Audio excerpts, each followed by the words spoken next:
Bon dimanche matin. Comment allez-vous? Oui. Ce matin, j'aimerais adresser nos bonjours à un couple qui était toujours ici en avant, Huguette et Raoul, et qui sont déménagés à Amos parce que leur famille était là-bas. On leur a parlé. On leur manque beaucoup et ils nous manquent aussi. Est-ce qu'on peut faire du bruit pour les saluer, s'il vous plaît? Alors, on salue Raoul et Huguette. Alors, c'est pour vous, ça. Voilà, merci beaucoup. C'est la famille, hein? Peu importe si c'est à l'autre bout du monde, c'est encore la famille. La famille, c'est la famille. Alors, ce matin, c'est un privilège d'être ici. Ça faisait un petit bout que je ne vous avais pas adressé la parole. Ce matin, je vais vous parler, bon, il y a un livre ici que je tiens dans mes mains. Quel livre merveilleux! Ça s'appelle la Bible. Rempli de promesses, rempli aussi d'histoires d'hommes et de femmes qui, par leur témoignage, nous aident à comprendre l'amour de Dieu pour nous, les promesses qu'il a pour nous. Et aussi, ils ont tous leur caractère, leur personnalité, leur réaction, tempérament, attitude différentes. Alors, il y a toujours quelqu'un à qui on peut s'identifier. Est-ce que vous avez un personnage biblique préféré? Quel est-il? OK. On n'entend pas le Joseph, puis bien sûr Jésus. Ça, j'étais sûre que je l'entendrais, Jésus. D'autres? Josué. Ah, c'est pas loin de mon personnage à moi, ça, Josué. Alors, j'aurais pas pensé entendre Judas ou Akab, c'est sûr que je les aurais pas entendus. Alors, moi, mon personnage biblique préféré, c'est Caleb. Pourquoi Caleb? C'est un homme comme tout le monde. Il a vécu il y a très, très longtemps aux côtés de Moïse, de Josué aussi. Et Caleb, c'était un homme qui aimait les défis et qui aimait les relever. Et ça, j'aime ça. C'est un homme qui connaissait son Dieu, puis qui savait s'appuyer sur son Dieu. Puis j'aime ça aussi. Et Caleb a accompli des exploits alors qu'il n'était plus très jeune. Combien aiment ça? Et tous ceux qui ont 50 ans et plus lèvent la main. Vous ne les voyez pas? Alors, ils ont tous... Ah, il y en a quand même pas pire. Alors oui, moi, c'est pour ça que c'est un des aspects de Caleb que j'aime beaucoup. Donc, je vais vous parler d'une histoire qu'on retrouve dans Nombre 13. Je ne vais pas le lire, je vais plutôt vous la réciter, cette histoire-là, alors que Moïse envoie des hommes explorer le pays que Dieu leur donne, le pays de Canaan. À l'époque, il faut se souvenir que pour conquérir des terres, des pays, ils devaient toujours chasser les ennemis. Donc, c'est ça qu'ils devaient faire. Donc, il leur demande d'aller explorer le pays. Moïse leur dit d'observer le peuple qui l'habite, si c'est fort ou faible, si c'est un bon ou un mauvais pays. Les villes, elles sont ouvertes ou fortifiées. Est-ce que le terrain est riche ou est-ce qu'il est pauvre? Est-ce qu'il y a des arbres ou est-ce qu'il n'y en a pas? Et le raisin, c'était la saison du raisin. Apportez-en. Donc, ils partent. Et ils s'en vont explorer le pays. Ils restent là pendant 40 jours et ils rapportent du raisin. Mais attention, là, la grappe de raisin là, qu'on est habitué d'acheter chez Métro, IGA, tout ça. Alors, eux autres, il fallait qu'ils la mettent sur une perche et ils étaient 2 hommes à porter la grappe de raisin. Imaginez-vous la vigne. Alors ça, c'est le pays qu'ils ont exploré. 40 jours, ils ont rapporté des figues, des grenades aussi avec ça. Alors, voyons quel regard ils portent sur le pays. Et c'est mon premier point, un regard différent. Alors, ils entrent et ils font leur rapport. Wow! C'est un merveilleux pays. Et là, dans ce pays-là, coule le lait et le miel. Alors moi, je me suis dit le lait et le miel. Moi, j'ai du lait toujours dans mon frigo, du miel aussi, je raffole du miel. Ça ne m'aurait pas invité à rentrer dans ce pays-là, mais il faut comprendre qu'à l'époque, le lait, c'est un symbole d'abondance et de prospérité. Alors, c'est pas peu, ça. Le miel, qui est un symbole de douceur et de charme, il était considéré comme un remède de guérison. Donc, c'était une richesse naturelle. Donc, le pays, il est prospère, il y a de l'abondance et il y a des richesses naturelles. Wow, c'est absolument génial. Il y a juste un hic. Le peuple est puissant, il est plus fort que nous. Ils sont big, les gars, là-bas. Là. C'est des géants. Mais Dieu leur avait dit, allez explorer le pays que je vous donne, le pays que j'ai promis de donner à vos ancêtres, Abraham, Isaac et Jacob. Dieu n'a pas dit, je vais peut-être vous le donner. Ça va dépendre de votre rapport. Dieu n'a jamais dit ça. Il leur a dit, allez-y et faites simplement un rapport de ce que vous avez vu afin d'encourager le peuple à entrer dans le pays. Si Dieu leur avait dit qu'il leur donnait un pays, est-ce que vous ne pensez pas qu'il était capable de leur donner tous les moyens nécessaires pour pouvoir y entrer? N'est-ce pas? C'est le Dieu qu'on a. Mais eux, ils ne semblent pas croire ça. Eux autres sont accrochés avec les géants. J'avoue que j'accrocherais peut-être aussi. Un géant, c'est quand même impressionnant, là. Alors, Caleb et Josué, eux autres, ils ne font pas partie de cette gang-là qui dit « Oh, on a peur des géants ». Eux autres, ils sont à part. C'est deux autres espions qui disent « Wow! Un instant, les gars, vous l'avez vu, le pays, c'est un pays excellent. Et si Dieu est avec nous, on va, oui, qui sera contre nous? Si Dieu est avec nous, on va prendre possession de ce pays-là, puis on va les chasser, les ennemis. Comment, les gars? » Alors voilà, ces deux hommes ont vu exactement la même chose que les 10 autres, mais ils ont eu une interprétation différente. Ils ont noté les mêmes points, mais ils en sont arrivés à une conclusion tout à fait différente. Caleb, il avait le choix de comparer sa taille à lui à celle des géants, mais il a choisi de la comparer à celle de Dieu. Amen. Alors, Dieu avait dit qu'il serait avec eux. Est-ce que Caleb avait un problème de vision? Ou est-ce que c'était eux qui avaient un problème de vision, qui regardaient les mauvaises choses? En fait, ils regardaient les problèmes potentiels plutôt que de s'accrocher aux promesses de Dieu. C'est ce qu'ils ont fait. 10 personnes ont vu les impossibilités, 2 ont vu les possibilités. Dieu avait dit quelque chose, puis ces deux-là, ils ont cru ça. Alors, on peut penser que ces 10 espions ils étaient défaitistes, incrédules, mais avant de les juger, peut-être que nous aussi, on se promène un petit peu dans ces eaux-là, n'est-ce pas? Quand on dit, ben, oh, je m'en sortirai jamais financièrement, j'arriverai jamais à faire tout ce que j'ai à faire. Ah, puis mon couple, là, ça va pas très bien, ça s'en va à dérive, c'est fini. Pourtant, Dieu nous donne des promesses, puis il nous dit, « Je suis celui qui pourvoit à tous tes besoins. Je suis celui qui renouvelle tes forces. Je suis celui qui bâtit sur des ruines, même les ruines de ton mariage. » Alors ça, c'est le Dieu qu'on a. C'est exactement le genre de promesse que Dieu faisait à son peuple aussi. Tout est une question de regard. À quoi est-ce que tu regardes? À ta situation ou au Dieu qui peut régler ta situation, à tes sentiments ou au Dieu qui tient ses promesses. Pasteur Laurent avait déjà mentionné cette petite citation-là. Lorsqu'une situation te désempare, souviens-toi que Dieu n'est jamais désemparé. Jamais, jamais, jamais. Alors, c'est jamais, je pense. Amen. Alors, si on revient à notre histoire maintenant, Dieu, la même main qui avait conduit les 12 hommes dans ce pays-là, il était capable de conduire toute une communauté dans ce pays-là. Il n'y a absolument rien qui manquait du côté de Dieu. Le pays était bien ce qu'il avait dit. D'ailleurs, les espions en ont rendu témoignage. Mais par contre, ils voyaient les difficultés, eux, ils ne voyaient pas Dieu. Ils regardaient aux choses visibles et non pas aux choses invisibles. Leur regard n'était pas fixé sur le Dieu invisible.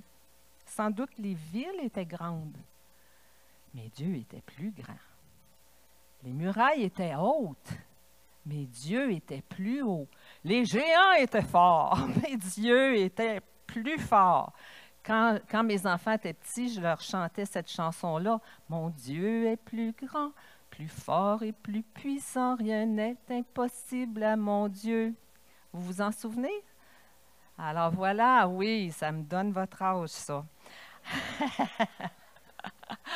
Ou bien vous étiez les petits-enfants qui ont entendu ça, vous autres aussi. Bon, on revient à notre Caleb. Caleb a choisi de regarder les difficultés en face. C'est ça qu'a fait la foi. Elle regarde les difficultés en face. Elle voit très bien le côté pénible des choses, la foi. Elle n'essaie pas de l'ignorer. Elle n'est pas indifférente à ce qui se passe. Elle n'est pas insouciante, mais elle introduit le Dieu vivant.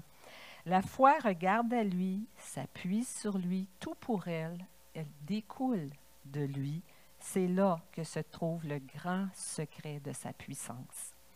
Elle possède la conviction calme et profonde qu'il n'y aura jamais pour le Dieu Tout-Puissant une ville trop grande, une muraille trop haute ou un géant trop grand.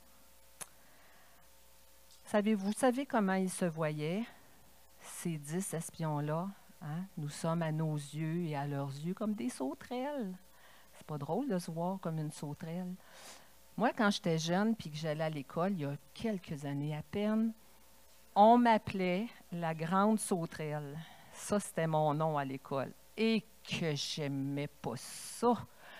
Et que je me sentais différente de tout le monde. En tout cas, j'aimais pas ça. Et eux se sentent différents aussi. Ils se sentent pas qualifiés, pas à la hauteur, pas équipés. C'est leur attitude. Pourtant, ils sont partis avec la promesse de Dieu, envoie des hommes dans ce pays que je leur donne. Il leur avait dit que dans ce pays, les récoltes seraient toujours bonnes, qu'ils fourniraient la nourriture à leurs animaux. N'oubliez pas qu'on est dans une époque où les gens vivaient des produits de la terre et tout, puis de la chasse pour manger. Il leur avait dit qu'ils mangeraient toujours à leur faim, qu'il leur donnerait la victoire sur tous leurs ennemis, et ils étaient pour réussir tout ce qu'ils entreprendraient tant et aussi longtemps qu'ils le suivraient. Alors, ils sont partis tous les 12 avec beaucoup d'anticipation et d'excitation. Rappelez-vous, ils sont partis du pays d'Égypte. Ils ont été témoins des 10 plaies d'Égypte, où Dieu est intervenu avec des signes et des prodiges extraordinaires. Ils ont vu le lac Saint-François s'ouvrir. Non, ce n'est pas le lac Saint-François, la mer morte. C'est un petit peu plus gros. La mer morte qui s'ouvre en deux. Imaginez une mer qui s'ouvre en deux. Ils étaient des milliers qui passent là-dedans. Je sais que ce n'est pas la première fois que vous entendez ça, mais moi, ça vient me rendre émerveillée des choses que Dieu peut faire. Une mer, tu marches, puis là, tu as ça, c'est de l'eau. Là, c'est de l'eau, puis là, c'est sec, puis je marche là. Des milliers qui passent à travers ça. Et quand ils ont fini de passer, l'armée égyptienne les suit. Ils sont là-dedans, eux autres aussi, mais ils se sont tous noyés. Alors, c'est extraordinaire. Ça, c'est notre Dieu. C'est le Dieu qui fait des miracles. Alors, eux autres, ils ont été témoins de ça. Ils ont mangé de la manne, ils ont mangé des cailles. Ils ont suivi Dieu. Et là, ils sont dans ce beau pays, mais il y a les géants. Dieu leur a fait une promesse et elle était pour s'accomplir. Et ils avaient tout ce qu'il fallait. Tout était beau à leurs yeux, sauf qu'ils ont vu les géants. Et Dieu nous fait plein de promesses à nous aussi. Hein? Il nous dit plein de belles choses dans sa Bible. Et parfois, quand ça tarde à accomplir, bien, on peut se décourager. Alors pourtant, Dieu dit, j'ai des projets pour toi de paix et de bonheur. Ils sont porteurs d'espoir pour l'avenir. Peut-être que tu m'écoutes en ce moment et que tu me dis, bien, c'est où ça, les promesses de Dieu? Jamais entendu parler de ça. Alors, ça se trouve dans ce magnifique livre que je vous ai parlé au début. C'est dans ce livre-là Tu l'as aussi dans ton cellulaire, dans ta tablette. Alors, si tu n'es pas familier avec ça, je t'encourage à juste ouvrir la Bible et aller lire ce qui est écrit dedans. Comment Dieu te voit, les promesses que Dieu a pour toi. Tout est écrit, mais il faut juste prendre la peine de l'ouvrir et de lire qu'est-ce qui est là, les précieuses promesses de Dieu. Parfois, c'est difficile de voir Dieu à l'œuvre quand les difficultés nous frappent, quand le médecin, par exemple, confirme un diagnostic qu'on craignait, ou quand un de nos enfants ne nous parle plus, quand un partenaire de vie s'en va après plusieurs années de vie commune, quand la sécurité financière s'effondre, tu as le goût de jeter l'éponge. Mais les temps difficiles sont des occasions pour Dieu de manifester sa toute-puissance, toujours. J'ai lu en quelque part que Dieu aime ça, transformer nos erreurs les plus coûteuses en perles de sagesse de la plus belle espèce. Il sait guérir nos mains blessées et leur redonner la plus grande force pour agir. Il est capable de faire jaillir du cœur le plus meurtri et effrayé la foi la plus inébranlable, à condition qu'on accepte de voir toutes les circonstances de notre vie comme des étapes essentielles à son plan. Amen. Mais il faut collaborer avec Dieu dans tout ça. C'est pas facile à vivre, mais c'est pas impossible pour Dieu. Alors, il faut collaborer et pour voir son plan s'accomplir, il faut savoir que notre source ne vient pas de nous, mais elle vient de lui seul. Le problème vient souvent aussi quand on se compare. On se compare à quelqu'un d'autre. On se compare à quelqu'un qui a une autre destinée que la nôtre. On aimerait bien ça rentrer dans sa destinée, mais ce n'est pas celle que Dieu a pour nous, c'est sa destinée à lui. Alors, il faut aller à Dieu pour connaître c'est quoi notre destinée. Tantôt, un petit peu plus loin dans le message, je vais vous parler d'une jeune femme qui a compris c'était quoi sa destinée quand elle croyait que tout était fini pour elle. Et on a une destinée et Dieu veut qu'elle s'accomplisse. Et parfois, on pense qu'un plan, le plan de Dieu ou sa destinée pour nous, doit être quelque chose de visible, de facile, de reconnu. Est-ce que ça se peut que Dieu me demande d'accomplir ma destinée en étant une aide pour les autres, en aidant autour de nous? Est-ce que c'est possible que Dieu me demande d'accomplir ma destinée simplement, qu'est-ce que je pourrais dire, à rentrer dans un lieu de prière, un endroit retiré, juste pour prier pour les autres? Est-ce que c'est possible que Dieu me demande d'accomplir ma destinée en étant bénévole auprès d'une personne malade? Est-ce que je suis cette personne malade-là? Alors, est-ce que c'est possible que Dieu me demande d'accomplir ma destinée en étant une bénédiction pour celle qui s'occupe de moi? Dieu nous donne à chacun un pays et une destinée. Il y a des plans pour nous. Et Dieu avait placé un défi devant son peuple et tant qu'il regarderait à lui, il pourrait s'accomplir. Dieu place des défis dans nos vies et tant qu'on regarde à lui, ça va bien aller. Et parfois, on se fixe des buts lointains, puis on se décourage en cours de route et ce n'est pas le but de Dieu qu'on se décourage, c'est de relever les défis un après l'autre. Faire confiance à Dieu nécessite que nous croyons qu'il nous donne notre pain quotidien. Et le pain quotidien, c'est quoi ça? C'est de croire que Dieu va nous donner tout ce dont on a besoin au moment où on va en avoir besoin, ni avant, ni après. Le défi peut avoir la taille d'un géant, mais il faut le relever un petit pas à la fois. Les PPPP. Qui se souvient de la définition d'un PPPP? Un plus petit pas possible. Ça, on rencontre ça, les PPPP, dans Vie restaurée. Je vous invite à venir pour comprendre c'est quoi les PPPP. Voilà. Alors, certains défis, parfois, nous semble écrasant et impossible à relever, mais Dieu est toujours avec nous. Il faut juste être courageux puis aller chercher la force en lui qu'on a besoin. Et parfois, le défi fait partie de notre quotidien. Mais on procrastine. Procrastiner, quel grand mot qui veut dire reporter à plus tard ce que je devrais faire maintenant. Je ne sais pas s'il y en a qui connaissent ça, la procrastination. Alors, tu as un défi devant toi de mettre ta vaisselle dans le lave-vaisselle, mais tu procrastines. Fait qu'à un moment donné, tu sais, ton petit tas de vaisselle, c'est un petit peu grand. Fait que les défis qui étaient tout petits, ils deviennent des géants à accomplir. Alors, je crois que Philippiens 4,13 me dit que je peux tout faire par Dieu qui m'en donne la force. Donc, je crois que je peux sortir de mes dettes, que je peux réussir à ranger ma maison, que je peux arriver à l'heure au travail, que je peux réussir mes examens, que je peux passer mon permis de conduire, que je peux mener à terme mes projets. Je crois que je peux tout faire ça parce que Dieu me le dit. Rien n'est trop difficile pour nous lorsqu'il est à nos côtés et il nous donne ce qu'il nous faut, un jour à la fois.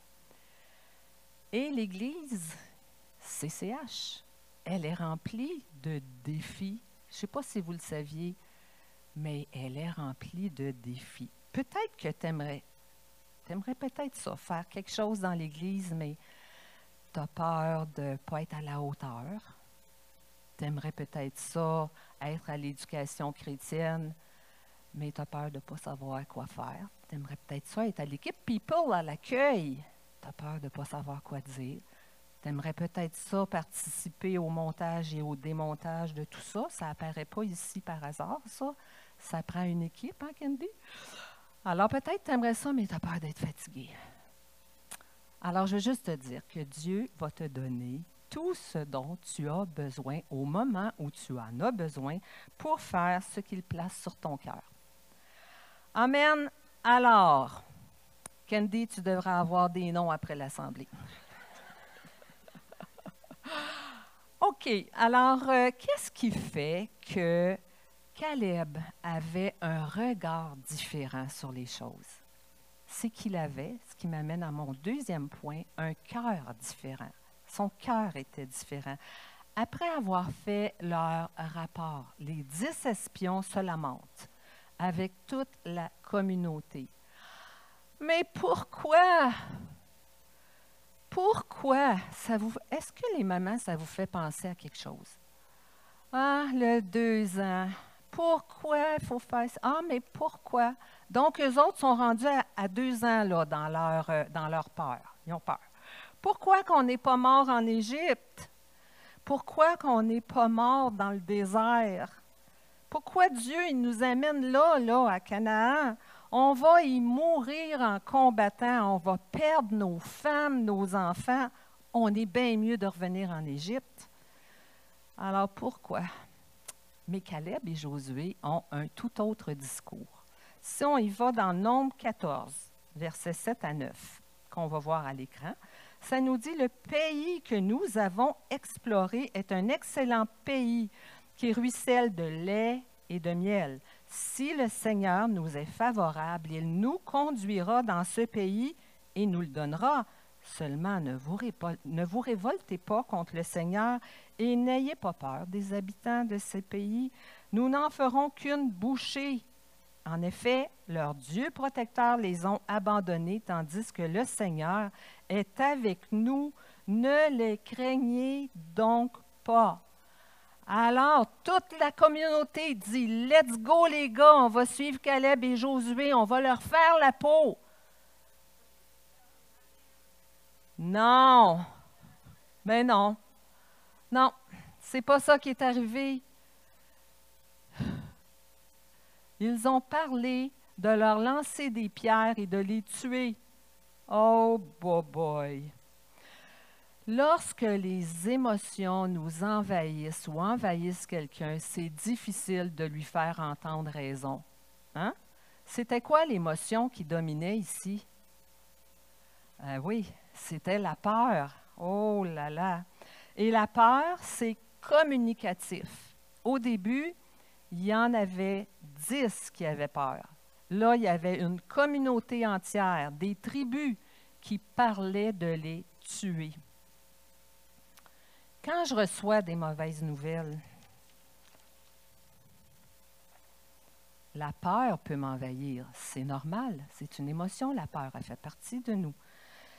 Mais la peur place les circonstances entre Dieu et nous. Mais la foi place Dieu entre nous et les circonstances. Amen. Si je regarde aux circonstances, je ne verrai pas Dieu. Hein? Mais si je regarde à Dieu, je ne vois plus les circonstances et elles perdent de leur intensité.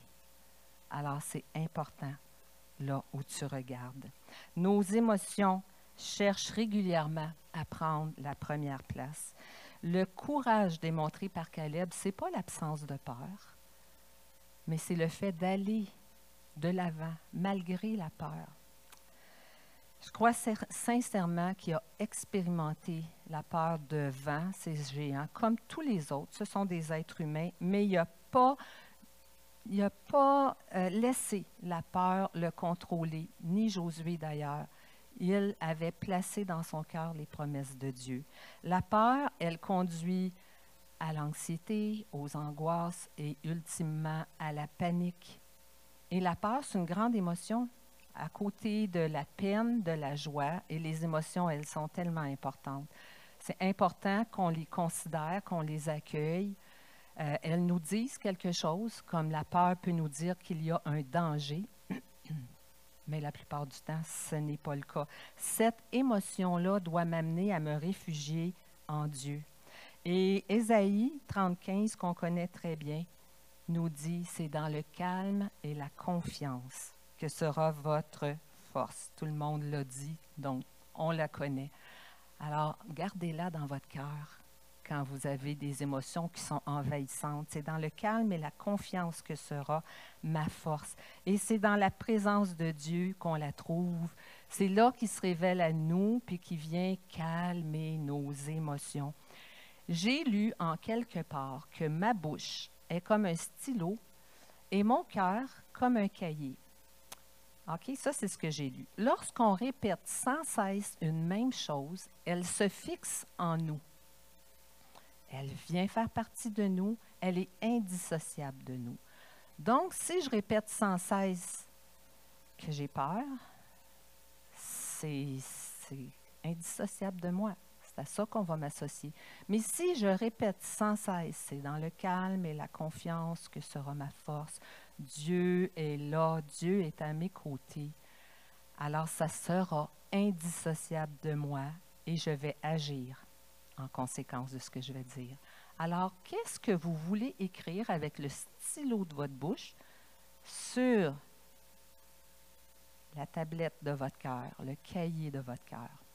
Corrie ten Boom, pour ceux qui ne l'ont pas connue, c'est une grande femme qui a vécu, c'était une femme juive qui a vécu pendant l'occupation nazie. Elle était dans les camps de concentration et elle a dit ceci. L'inquiétude est un cycle de pensée inefficace qui tourbillonne autour du centre de la crainte.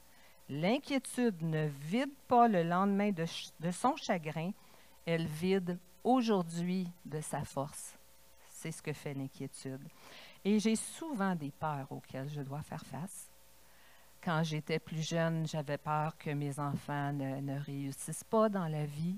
Et puis, tranquillement, au fil des années, j'ai vieilli. Puis à un moment donné, oups, je me suis mise à avoir peur de vieillir.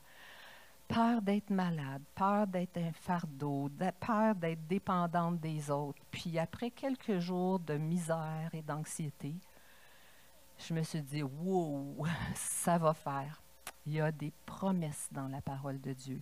Et l'une de ces promesses est trouvée dans Psaume 103, verset 5. C'est lui qui rassasie de bien ta vieillesse, qui te fait rajeunir comme l'aigle. Alors moi, j'ai pris ça. J'ai dit, c'est toi, Seigneur, qui pourvoit à tous mes besoins, même dans mes vieux jours, et qui me fait rajeunir comme l'aigle. Et l'aigle, c'est l'un des oiseaux qui vit le plus longtemps. Il y a beaucoup à dire sur l'aigle, mais je n'ai pas le temps ce matin de vous en parler. Et Caleb est mon héros parce qu'il n'a pas laissé la peur diriger sa vie. Il a continué d'avancer, même à un âge avancé. Il a continué. Il avait placé les promesses de Dieu dans son cœur. Il a suivi Dieu de tout son cœur. Son cœur n'était pas divisé. Son cœur était tout entier à Dieu. Et les noms ont une grande signification. En tous les cas, à l'époque, on nommait les gens et le nom qu'on leur donnait signifiait quelque chose. Et le nom de Caleb veut dire « orienté par son cœur ». C'est ce que veut dire Caleb. Combien veulent être des Caleb? Orienté par son cœur, un cœur tout entier à Dieu. Peut-être que tu te dis en cet instant, peut-être pas tout le monde ici, mais peut-être que tu es en ligne ou ici, et tu te dis, ben ça a l'air facile pour toi de citer des versets, puis tu les connais, ça fait longtemps que tu chemines avec Dieu, mais moi, je ne les connais pas. Et je n'ai pas de mémoire. Alors, on va aller avec le côté pratico-pratique ce matin. Okay? Là, j'ai une Bible, mais j'ai fait une capture d'écran de votre cellulaire, alors qui apparaît à l'écran. Tu t'en vas dans ta barre de recherche Google et tu tapes « verset sur la peur ». C'est pas plus difficile que ça, c'est au bout de tes doigts. Et voilà ce qui ressort, plein de versets. Ça dit, entre autres, « Quand je suis dans la crainte, je me confie en toi ». Psaume 156, 4. « Ne t'ai-je pas ordonné, fortifie-toi et prends courage, ne sois pas effrayé, ni épouvanté, car l'Éternel, ton Dieu, est avec toi, où que tu ailles. » Alors, tu n'as plus aucune raison de ne pas déclarer les promesses de Dieu. Tu les as au bout de tes doigts. Et j'ai lu en quelque part, et j'ai entendu souvent dire qu'il y a 366 versets dans la Bible sur la peur. Dieu savait qu'on aurait à l'affronter à tous les jours, et même l'année bissextile. Alors, voilà, on va certainement trouver un verset qui va faire notre affaire là-dessus. On retrouve Caleb 40 ans plus tard, à 85 ans. Il attend toujours son pays promis. Il rappelle à Josué qu'il devait recevoir la région où il est allé. Alors, dans Josué 14, 8 à 12, on lit ce que dit Caleb. « Mes frères qui étaient venus avec moi décourageaient le peuple. Moi, au contraire, je suivais le Seigneur mon Dieu de tout mon cœur. J'ai maintenant 85 ans. Pourtant, j'ai toujours autant de force qu'au moment où Moïse m'a envoyé en Canaan. Je suis aussi fort qu'avant pour faire la guerre ou pour toute autre activité. Maintenant donc, donne-moi en partage la région montagneuse que le Seigneur m'a promise à ce moment-là. Tu as appris alors que les Anakites vivent, ça c'est des ennemis, vivent dans de grandes villes protégées par des murs de défense. Si le Seigneur est avec moi, je les prendrai comme le Seigneur l'a annoncé. » Et Josué lui a donné cette ville et Caleb a conquis cette ville-là. Il a toujours la même foi et la même confiance en Dieu à 85 ans et il continue d'aller là où Dieu lui disait d'aller. Voici ce que j'ai lu en quelque part. Que veut dire vieillir? Ça veut dire que malgré les difficultés du grand âge, l'arthrose, les rhumatismes, les cataractes, mobilité réduite ou autres petits désagréments, l'automne de notre existence pourrait être notre meilleure saison. Nous ne sommes probablement plus aussi rapides qu'avant. Nous nous pressons moins, mais nourris par la sagesse de la parole et par des années de marche avec Dieu, nous pouvons encore laisser une trace de divin dans ce monde. Amen. Et là, je parle de vieillir. Tous les yeux sont sur moi. Mais je dois vous dire que vieillir, dès que le nouveau-né pousse son premier cri, il commence à vieillir. N'est-ce pas? Alors voilà, c'est le lot de chacun. Alors, tu peux être aux études, un adolescent, un jeune adulte aux études, puis tu peux avoir peur aussi de vieillir. Tu peux avoir peur d'échouer, de ne pas réussir tes examens. Tu peux avoir peur de ne pas avoir de travail. Tu peux avoir peur de manquer d'argent, peur du qu'en dira-t-on, peur de ci, peur de ça. Ce n'est pas une question d'âge. Ce n'est pas une question d'âge. Tout est dans la manière dont nous voyons les choses. Et c'est là qu'intervient la prière. Parce que prier, c'est simplement parler à Dieu. Et parler à Dieu simplement aussi, dans tes mots à toi. Alors, si tu t'inquiètes, tu ne prieras pas. Mais quand tu pries, inquiète-toi pas. C'est très important. Alors, je sais que je parle beaucoup de la peur ce matin, mais elle est tellement présente dans nos vies. On la rencontre à tous les jours. C'est ce qui a empêché ce peuple-là d'entrer dans le pays promis et qui peut nous empêcher aussi de rentrer dans notre destinée. Alors, en terminant, j'aimerais vous parler d'une jeune femme. Je vous avais dit que je vous parlerais de cette jeune femme-là au début. Elle s'appelle Amberly Snyder. Alors, elle, dès l'âge de 7 ans, elle participait à des compétitions de rodéo et elle remportait de nombreuses médailles. Un peu avant d'arriver à l'âge de 19 ans, Amberly s'en va dans sa camionnette. Elle s'en va sur le chemin. Elle avait une destination à atteindre. Et elle s'en va mettre de l'essence. Et en repartant, elle oublie d'attacher sa ceinture. Et elle continue. Elle fait, combien on a dit? 16 km. 16 km plus loin, sans sa ceinture. Et là, elle se penche pour regarder la carte routière pour savoir où elle était rendue. C'était en 2010, donc probablement qu'il n'y avait pas de GPS à l'époque. Et là, elle fait une sortie de route, 7 tonneaux, et elle va revoler sur un piquet de clôture et sa vertèbre T12 est brisée. Elle se retrouve paralysée de la taille aux pieds et c'est irréversible. Alors, après plusieurs mois de découragement et de peur et de nombreuses heures de rééducation, elle remonte à cheval en étant attachée à sa selle. Et là, bien sûr, n'ayant plus rien, aucun contrôle dans ses jambes, elle doit se servir de ses mains pour diriger son cheval et elle apprend à son cheval à réagir au son de sa voix. Alors, elle a, malgré toutes les impossibilités qu'elle a surmontées une après l'autre, qu'est-ce qui est arrivé? 4 mois après l'accident, elle reprenait l'entraînement en vue des courses de rodéo. Et 1 an et demi après seulement, elle s'inscrivait pour des courses de rodéo. Alors, je vous en dis pas plus. On va regarder la fin du film. Je sais, c'est plate, là. Vous allez voir la fin si vous voulez l'écouter. Ça s'appelle « Courage et rodéo », ce film-là. Alors, on va y aller pour le film. Un petit bout. Mesdames et messieurs, à suivre maintenant. La candidate du public, elle a dû batailler dur pour arriver jusqu'ici. Elle a un cœur aussi grand que le Texas. Amberly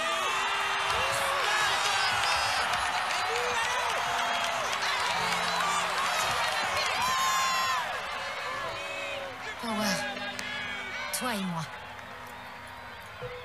L'état d'esprit, ça n'a l'air de rien, mais ça fait toute la différence. J'ai pris conscience que je ne contrôle sans doute pas tout ce qui arrive dans ma vie. Que tout ne dépend pas de moi. Mais quand je me lève le matin, c'est moi qui décide de mon état d'esprit. Aujourd'hui, c'est notre grand jour.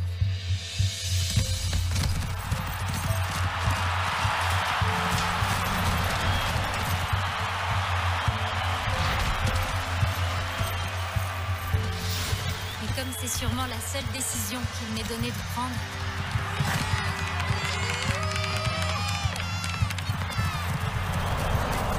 j'ai intérêt à ce que ce soit la bonne. Parce qu'avec le bon état d'esprit, qui sait ce qu'on peut accomplir?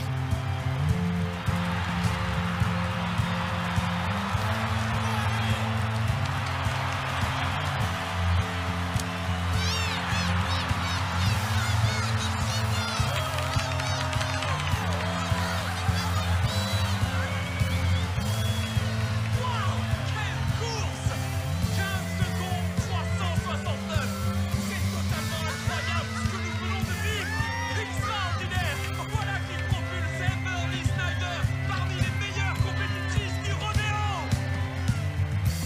les médecins m'ont demandé quels étaient mes objectifs, j'ai tout de suite répondu. Marcher, faire du cheval et du rodéo. J'ai atteint les 2 derniers.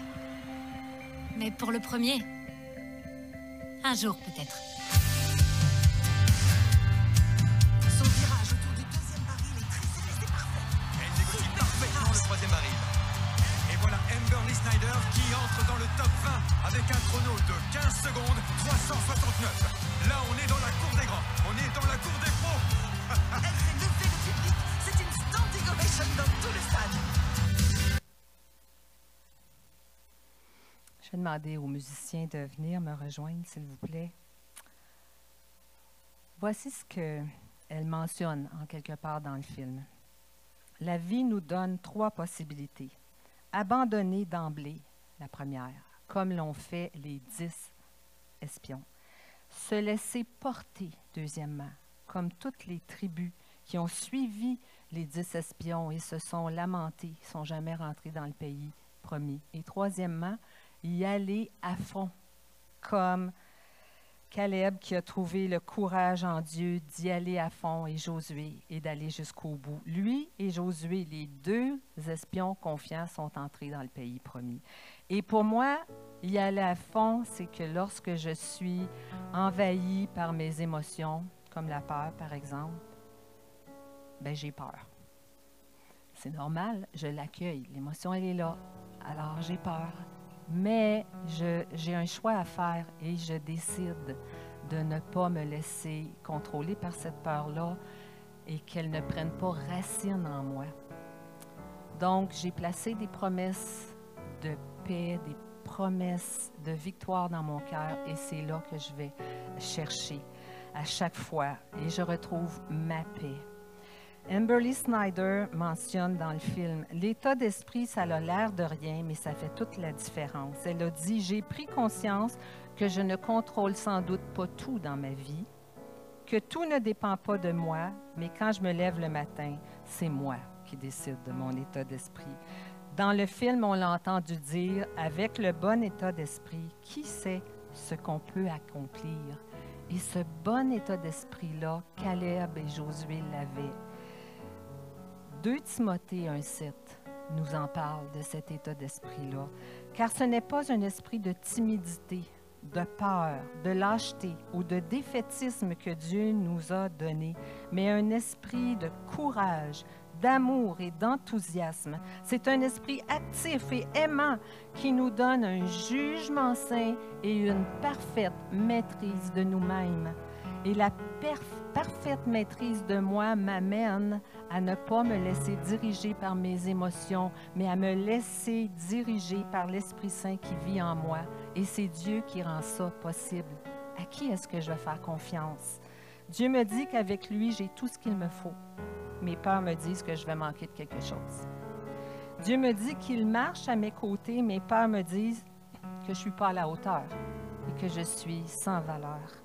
Mon Dieu me dit que j'ai une grande valeur.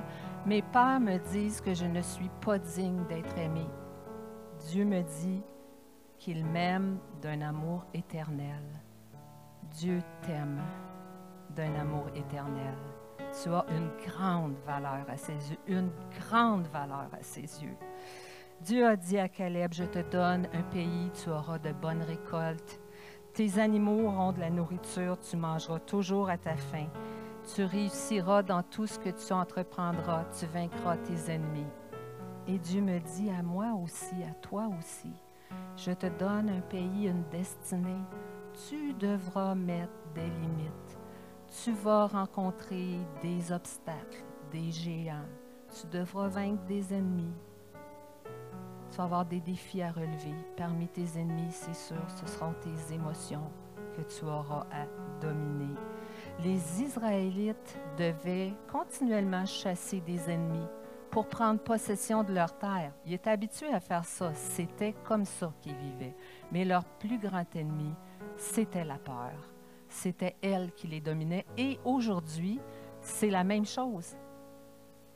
C'est toujours cet ennemi-là qu'on a à combattre. Il n'y a rien de nouveau sous le soleil, dans le fond. Et Dieu ne fera pas à notre place ce qu'il sait qu'on doit faire nous autres mêmes. Peut-être sans le savoir que tu es rendu confortable avec ce géant-là dans ta vie. Okay? Peut-être que ça fait tellement longtemps que tu vis avec toutes sortes de peurs. Il y en a peut-être une qui est récurrente même. Alors moi, je te dis, tu es en danger. Tu es en danger de vivre misérable, premièrement, et de t'enfoncer de plus en plus dans tes peurs et te laisser dominer par elles. Ça va t'empêcher d'avancer vers la destinée que Dieu a pour toi, de prendre possession du pays et de passer à côté du plan et des projets que Dieu a pour toi. Dieu ne nous a pas, absolument pas appelés à être dirigés par nos peurs. Absolument pas. La Bible nous dit « L'amour parfait bannit la crainte ». Et l'amour parfait, c'est l'amour de Dieu pour nous. Alors, si tu reconnais que tu es pris dans cet engrenage-là, fais ceci. Va à Dieu et demande-lui de t'aider à prendre position pour vaincre l'ennemi et de ne plus regarder à ces géants-là qui te dirigent, mais de regarder à Dieu. D'ailleurs, ce ne sont pas les géants de ta vie qui définissent qui tu es.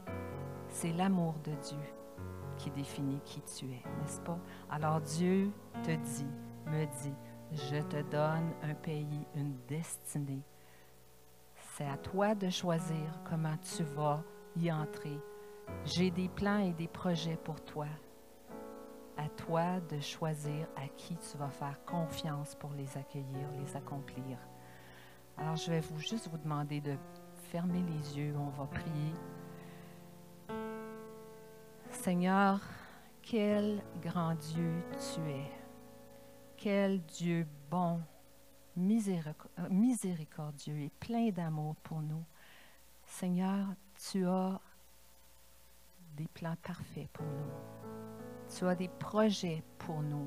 Tu as une destinée pour nous. Et la destination finale, tant qu'on va regarder à toi, tant qu'on va te chercher, Seigneur, tu vas nous donner tout ce dont on a besoin pour faire le trajet jusqu'à notre destination finale. Alors, Seigneur, on vient à toi ce matin parce que, oh Dieu, on n'est pas à l'abri. Personne, absolument personne de ces émotions qui nous détruisent lorsqu'on les laisse s'enraciner en nous. Seigneur, donne-nous le courage de regarder à toi comme Caleb, de ne pas de voir les géants dans nos vies, mais de regarder à toi qui est tellement plus fort que ces géants. Tu as des promesses pour nous, des promesses de paix, de bonheur et non de malheur. Alors Seigneur, je prie pour chacun de nous ce matin, ceux qui sont ici, ceux qui sont en ligne et qui nous regardent, qu'ils puissent, Seigneur, trouver la paix et le réconfort que seul toi peux nous donner, car c'est dans le calme et la confiance que se trouve notre force. Alors merci Seigneur qu'à travers ce calme et cette force, tu fais de nous des personnes victorieuses. Alors on te remercie, on te donne toute la gloire et on a prié dans le beau et merveilleux nom de Jésus. Amen. Amen.